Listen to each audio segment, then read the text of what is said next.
So the real power from this position comes from the combination of these two really powerful grips. The lapel under the knee, which if you've ever used it, you know it's a very, very secure position. It allows you to manipulate someone's hips and the direction they're facing. It also allows you to transition into wrestling positions really effectively. And that is where half of the power comes from. The other half comes from underhooking. And an underhook really just means any situation where my arm is under his and then attempting to control his body in some way. And an underhook can look like a shallow underhook where just my elbow is out of the, or sorry, my wrist is involved and my elbow is out of the underhook. A deeper underhook can be completely around his back. Underhooks can be up over the shoulder or even just on the tricep. These are all underhooks, okay? What we're going to be doing is incorporating the lapel to take advantage of underhook power. And now I've been calling this the boneless chicken wing, because what is a chicken wing in catch wrestling is when the arm goes behind the back like this, but we're doing the boneless version. So we have the lapel going behind the back like this. So we're looking to secure the boneless chicken wing position here. This lapel behind the back is exceptionally powerful because it really anchors you to your opponent and allows you more mobility with your arm as far as the distance of your body to his body, because I can grip the lapel very high up under the armpit, but I can also loosen it and grip it just to where the lapel is around his back here, which gives me similar control but more mobility with my body as far as where I want to move and roll or do any manner of movements. The tighter I am to him, the more my mobility is tied to his mobility. In this situation, we both have to move together, but if I transition my chicken wing a little looser, I can move independently of him while still maintaining control from an underhook. So we need to secure this position. And so far, I've only talked about securing the Proto-Guard from this grip first, 90s worm, right? But you can also set it up in reverse, where if I secure the boneless chicken wing here, I can then set up the second grip by moving between the legs with my hand and securing the grip, okay? And there's a few ways to actually do that. One of the most successful is actually from closed guard. So from a closed guard position, I can start setting up my boneless chicken wing by opening up the lapel on one side, getting inside control, adjusting my hips, looking for an underhook, and it can be a shallow underhook, and then just passing the lapel to this hand here. Now, the important part is learning to be comfortable with this grip and understand that it will allow you to not get your guard passed, right? Because we talked about the threat of this underhook means that he has to whizzer me, all right? If he does not whizzer me, you will take his back, and you need to know how to do that. If he is not actively looking for a whizzer, go ahead and take your whizzer out. If he's not actively looking for a whizzer, just a simple shift of your hips can start bringing you out to the side of his body, and you can use this lapel and this underhook to start pulling yourself to his back. And the threat of that will be enough to make sure that a savvy grappler will block that with the whizzer, okay? So we're looking to force this position by just leaving him no other option. And this is very common here. So with this grip, once I secure it from closed guard, I can start opening up my guard and looking for the second half of the position here. Now it takes some time, and this is a sort of a specialty position. Like you have to play it quite a bit to start to understand the ins and outs and understand that you have an advantage once you get this grip.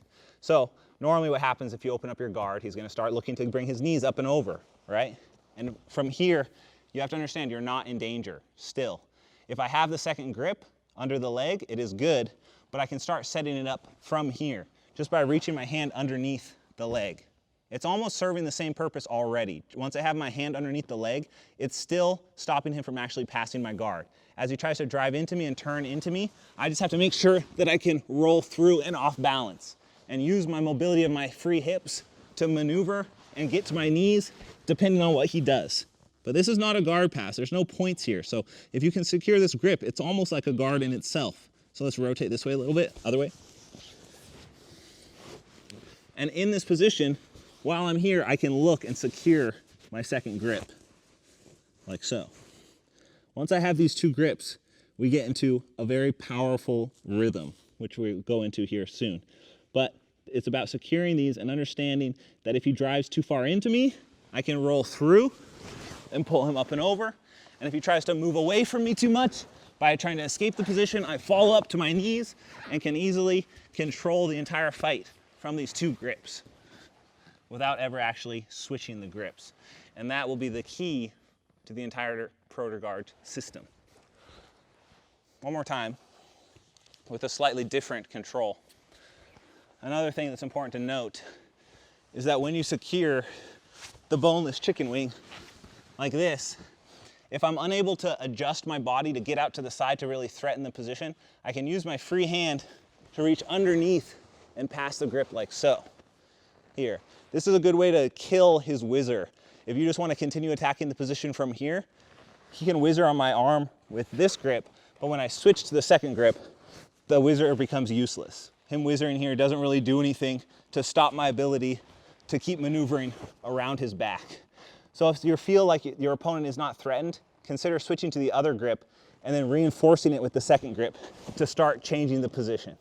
Threatening your opponent, he's gonna have to counter with heavy whizzers and then potentially look to step over my leg so I can start transitioning into the second part of the position, where it's more of like a half guard. Here, the lapel is free, and I start looking for my opportunity to underhook this leg, like so. Once I secure these grips, what can he really do? He can either try and drive my face into the mat, or he can let me come up. What else can he do? His options are very, very limited. The second he takes the whizzer out, I just take his back. It was a successful movement. So he's forced to keep this whizzer, and the fact that he's forced to keep the whizzer means that I'm very safe in this position, especially when I secure the second grip, like so. From here, I'm just looking for two things, trying to come out to the back or looking for an opportunity to dive forward and roll through. So the second I'm looking to push this way, he's gonna be resisting driving me in. And the beauty of the position is you kind of just go with the flow. If he drives me to the mat, I just drive him with me and I can roll him right over, no problem. And this position can continue. Even if he continues rolling and tries to get back up and stop my sweep attempts here. I would have just scored points, and him rolling back up to his feet here would not have allowed him to score back on me. From a standing position, I can continue controlling, and if he were to drive me down to the mat again, I can roll through and just continue with these grips the entire time. And that's kind of the basics of the position.